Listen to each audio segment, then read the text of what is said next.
Hola, ¿qué tal? En este video vamos a hablar acerca de la dureza.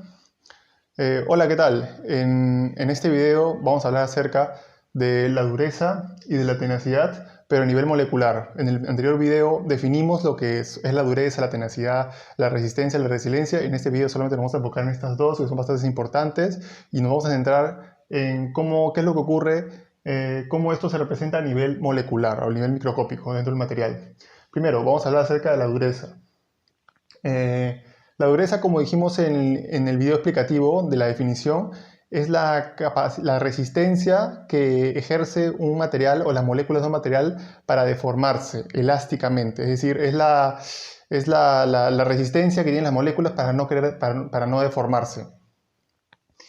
Lo complicado del problema de la dureza es cómo medimos esa resistencia a deformarse, porque si queremos realmente medir la resistencia a deformarse de un material, tenemos que eliminar todo tipo de absorción de energía que tiene la estructura de ese material.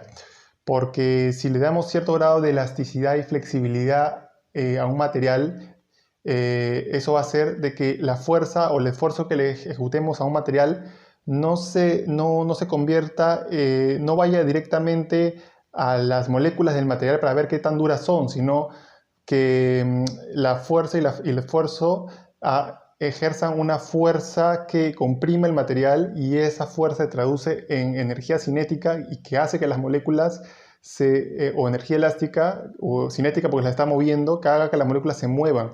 Pero esa fuerza, esa energía, significa que la estructura la está absorbiendo. Y lo que queremos ver con la dureza no es la estructura, ¿sí? Qué tanto energía puede absorber, qué tanto se puede, digamos, que comprimir elásticamente. No, lo que queremos ver con la dureza es qué tan duros son los enlaces, qué tan energéticos, qué tan duros son los enlaces entre las moléculas de un material. Entonces, justamente acá lo que queremos, mira, acá tenemos 6 moléculas y cada una está unida, las moléculas de arriba están unidas con un enlace con las moléculas de abajo, y lo que queremos ver es eso, ¿no? Le aplicamos una fuerza, digamos, para abajo, así, queremos como que comprimirlas.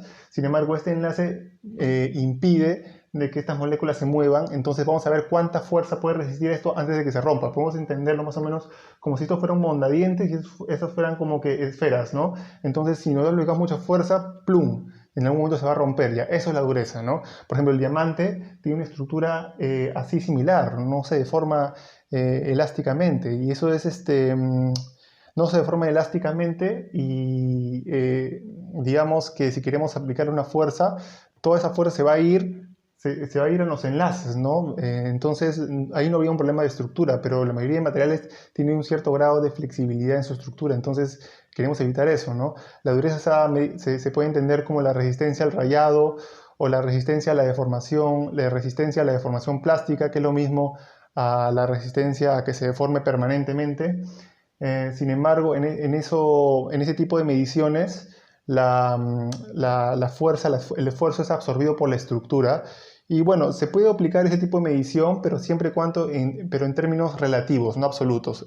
¿Qué quiero decir con eso?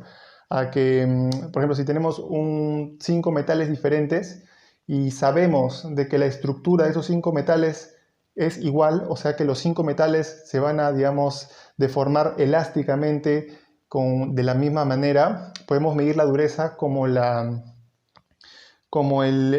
punto de deformación, el punto de límite, como el punto de límite elástico. Es decir, cuando ya no se puede deformar elásticamente más, podemos medirlo de esa manera, porque como vamos a hacer una comparación entre metales, sabemos, por ejemplo, si tenemos un límite elástico para los 4, si sabemos que los 4 se van a deformar elásticamente de la misma manera, entonces podemos partir de ese valor para saber, para comparar los agregados, ¿no? Por ejemplo, digamos que los 4 se deforman elásticamente digamos, a una fuerza 20, pero el primero se deformó elásticamente, el primero se comenzó a deformar plásticamente en el 25, el segundo en el 22, el tercero en el 23, el tercero en el 30. Quiere decir que el que tiene 30 tiene mayor dureza porque tiene los enlaces más duros, porque a pesar de haber deformado elásticamente la estructura a su límite,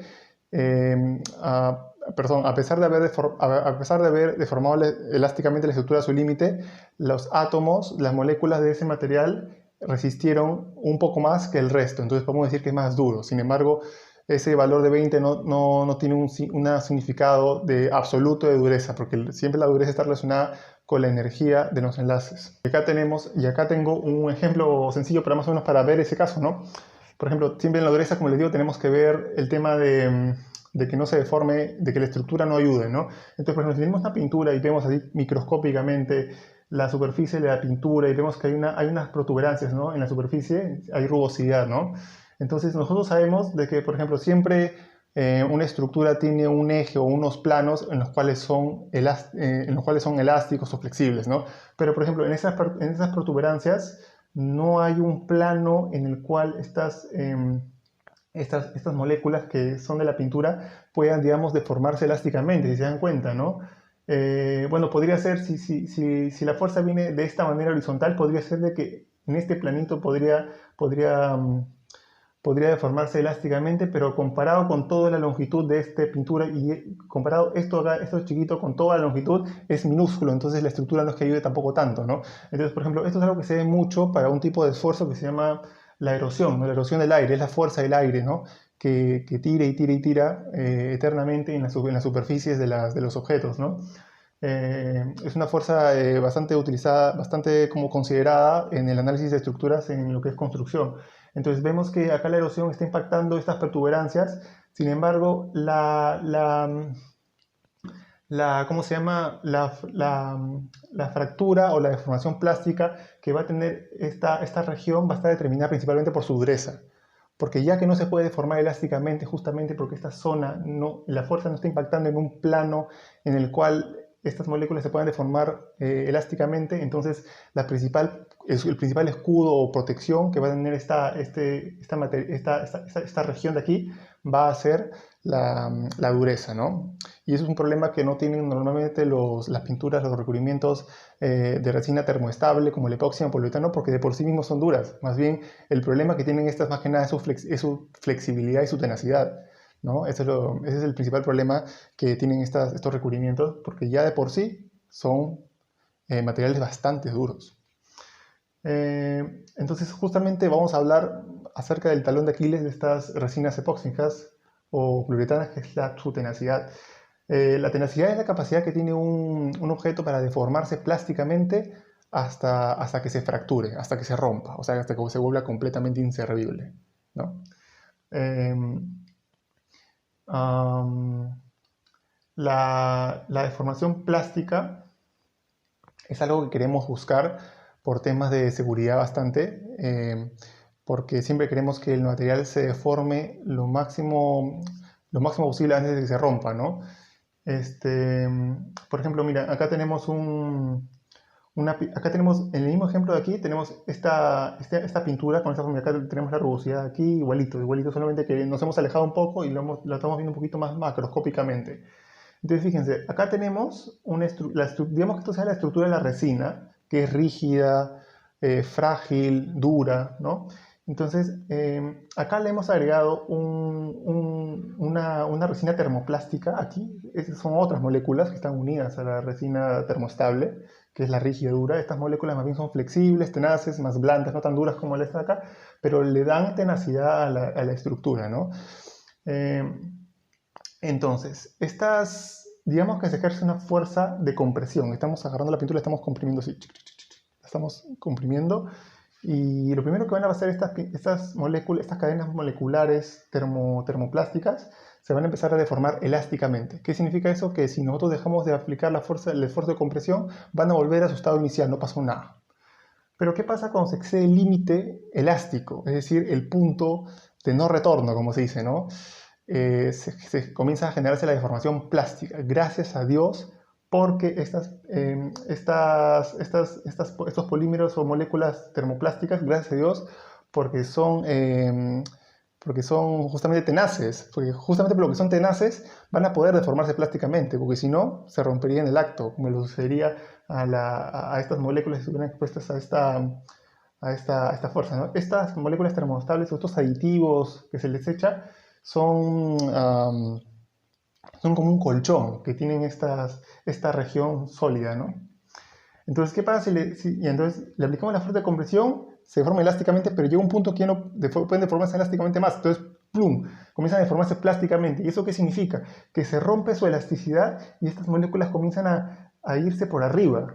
Comienzan a irse por arriba, se están deformando plásticamente. Si nosotros soltamos, dejamos de hacer la fuerza de compresión, igual se van a quedar ahí, porque ya rompimos el límite elástico, ya no van a volver, ya se deformaron plásticamente para siempre.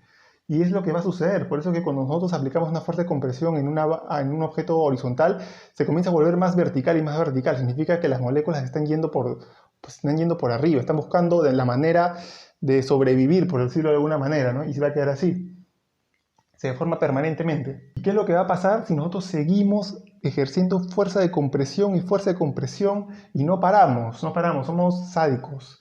¿Qué va a pasar? Entonces va a llegar un punto en que todas las moléculas de colchón o termoplásticas o el aditivo que se le echó a esta formulación se van a ir, ya se han ido todas para arriba o para el eje vertical y ya no queda nada por acá. Entonces llega un punto en que la fuerza de compresión ya impacta directamente con el material rígido, ese material frágil líquido, y ese material no es nada tenaz, más bien es frágil y ¡plum! Explota.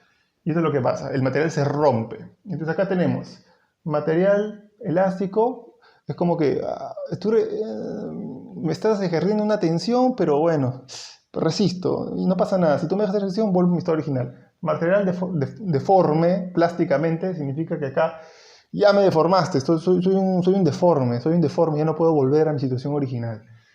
Y material roto, plum, exploté, ya no pude más.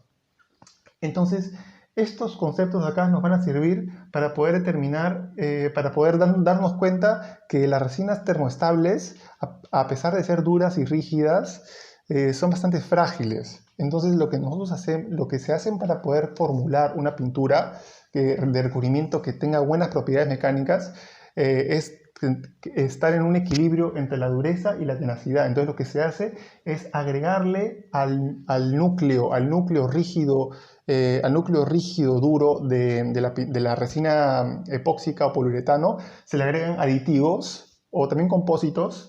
Se le agregan aditivos y todo el conjunto se le llama compósito porque es un compuesto de dos resinas que juntas tienen propiedades mecánicas diferentes. Pero se le agregan aditivos, ¿no? Mira, acá tenemos estas X que acá están, que son nuestros aditivos, que son las resinas termoplásticas que le dan flexibilidad y elasticidad al polímero para que no haga ¡pum!